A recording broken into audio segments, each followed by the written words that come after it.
7 tips nak jadi miskin. Ada tips nak jadi miskin. Selalu kalau saya kongsikan tips nak jadi kaya, ada je orang yang komen macam-macam. Tengok video ni sampai habis dan ambil pengajaran. Jangan lupa untuk like, save dan share untuk rujukan pada masa akan datang.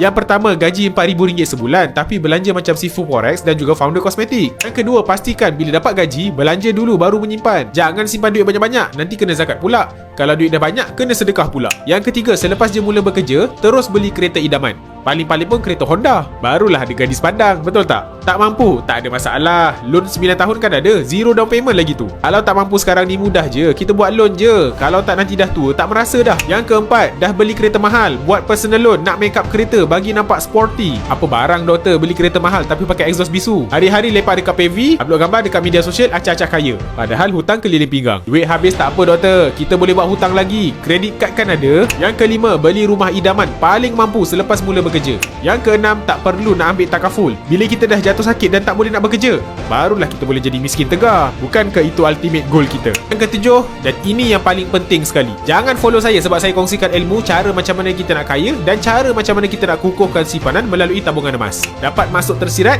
Alhamdulillah. Tapi jangan amalkan ya. Nak saya bantu anda untuk kukuhkan kewangan melalui simpanan emas dengan Public Gold? Boleh rujuk pin video saya ataupun isi beg biru di bawah. Saya akan bantu anda sebaiknya. Dapat sesuatu? Boleh follow.